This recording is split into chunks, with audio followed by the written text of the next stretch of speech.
Here's a story for you. May 2017, voters in France went to the polls to elect a new French president. Just like in our election the year before then, Russian intelligence agencies and the Russian government played hard in the French election that year. Russian-owned websites were pushing outlandish rumors about the centrist candidate Emmanuel Macron. Those rumors were then processed into hit pieces in Russian state media outlets. Macron's rival was a far-right candidate named Marine Le Pen. She had inherited from her Holocaust-denying father control of France's post-World War II fascist party. So it was the neo-fascist party running against Macron. Le Pen's far-right neo-fascist campaign was explicitly bankrolled by a Russian state-controlled bank. Marine Le Pen went to Moscow and met with Vladimir Putin at the Kremlin during the campaign. I mean, this was not subtle. But it was, too much for Russia to pass up. A divisive, racist, far-right, fascist candidate injecting chaos into the elections in a major European democracy in 2017. That's like catnip to Russia, right? They want to undermine democracy everywhere. They want to undermine Western countries in general, however they can.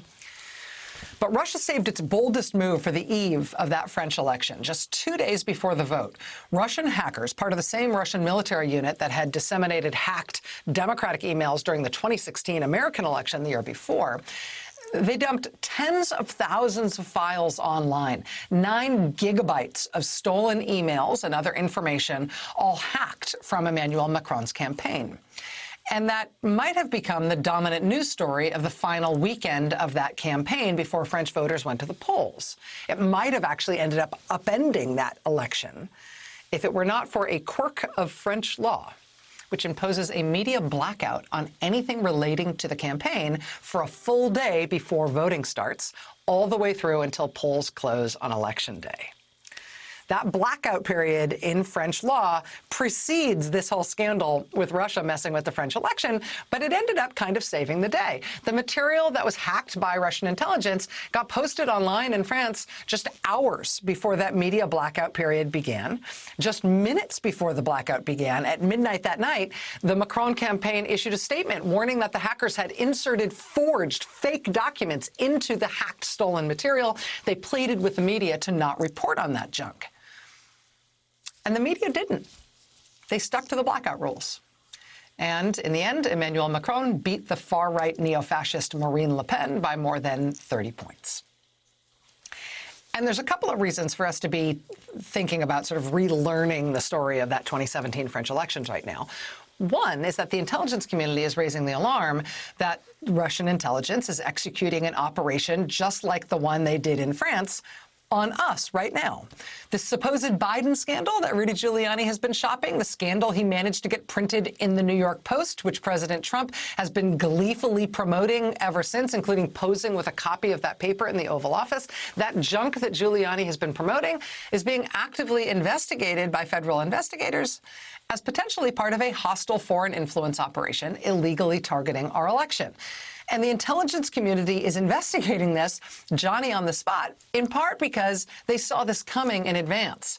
This was in the New York Times last week. Quote, "The Times reported last January that the Ukrainian company where Hunter Biden was once on the board, Burisma, had been hacked by the same Russian intelligence unit that hacked the Democratic National Committee in 2016. Last month, U.S. intelligence analysts contacted several people with knowledge of that hack, asking them for further information because they'd picked up chatter that stolen Burisma emails would be leaked in the form of an October surprise. Among their chief concerns was that the Burisma material would be leaked alongside forged materials in an attempt to hurt Biden's candidacy, as Russian hackers did when they dumped real emails alongside forgeries ahead of the French elections in 2017.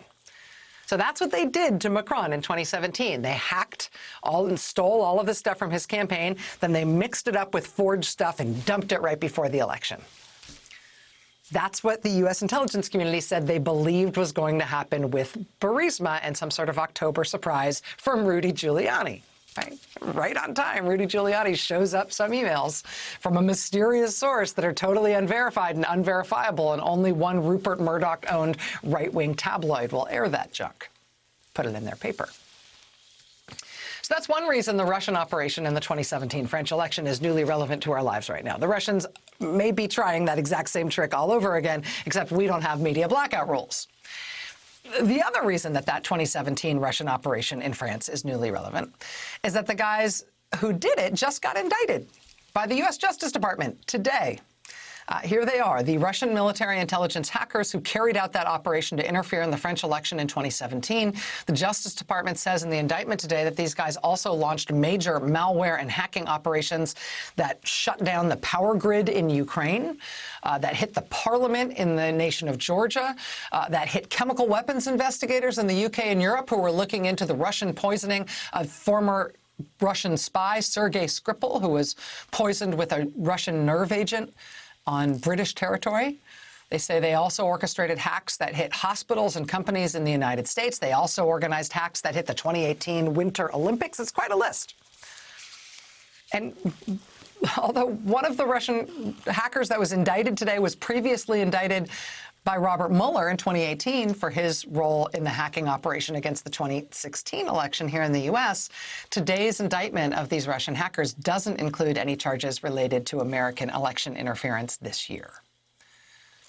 That said, the American election is 2 weeks from tomorrow. It's hard to look at today's indictment without trying to understand how it relates to our own election and what the Justice Department is trying to signal here. Is that the right way to look at this? Joining us now is Jeremy Bash. He served as chief of staff at the CIA and at the Defense Department under President Obama. Jeremy, it's nice to see you. Thanks for making time. Hey, Rachel. So this is a lot going on, this surprise announcement today from the Justice Department about the indictment of these Russian hackers. When you look at this with your background in intelligence and your understanding of what Russia has done to target our democracy and others, what do you think is most important here for people to understand? Well, I think what's most important is that the GRU, this Russian military organization that was responsible for the 2016 hack and dump operation against the Democrats, that was responsible for the 2017 election interference in France, as you noted, and is responsible for these malicious cyber attacks globally, including against U.S. hospitals and businesses. They are very active, they're very capable, and they are, in fact, probably behind this Russian intelligence operation. At least it looks and appears to be a Russian intelligence operation targeting the Biden campaign. Last week, Andrew Weissman, who was part of the Mueller investigation, wrote in Lawfare about the decision that was made by Bill Barr earlier this year, this spring, to drop criminal charges against Russian companies that had participated in the attack on our election in 2016. And while that didn't actually get a lot of attention when it happened in March, I think in part because the country was overwhelmed by what was starting to happen to us in terms of COVID, Weissman makes the case that Barr may have acted essentially improperly in dismissing those charges, essentially signaling to Russia that the U.S. criminal law wouldn't be used against them as a tool if they wanted to interfere in the election this year. I'm wondering if this might be a signal in the other direction, if this might be some sort of signal to brush back Russian intelligence ahead of what appears to be their ongoing efforts to boost Trump in his re-election effort.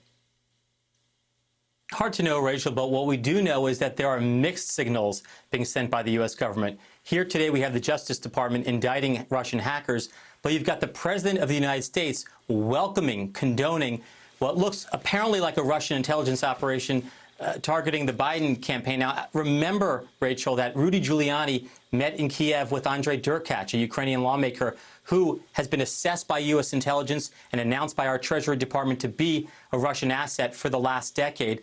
You know, Giuliani goes to Kiev, meets with Derkach, and he comes back, and lo, these many months later, Giuliani surfaces up with these very mysterious emails. So every intelligence professional, Rachel, that I've talked to over the last 24 hours says that this walks like a Russian intelligence disinformation campaign. This talks like a Russian intelligence disinformation campaign. This is most likely a Russian intelligence disinformation campaign against the Biden team.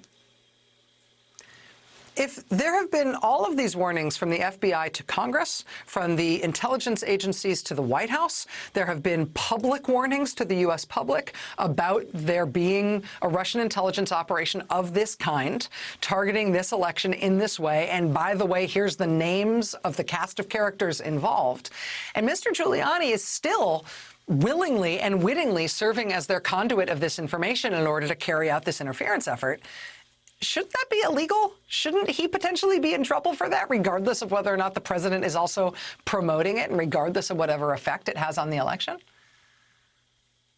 At a minimum, Rachel, it's conspiracy to engage in computer crimes and hacking in violation of criminal laws. It's also potentially conspiracy to engage in an election interference. But I think the most important point is that Rudy Giuliani wasn't just merely fed this intelligence. He wasn't just passively receiving it.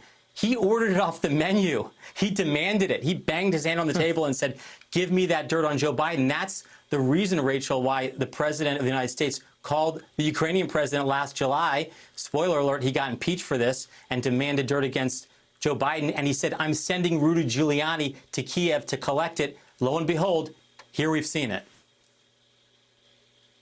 Jeremy Bash, former chief of staff at the CIA and the Pentagon during the Obama administration. Jeremy, thanks for your time tonight. I appreciate you being here. Thanks, Rachel. All right, we've got much more to come tonight. Stay with us.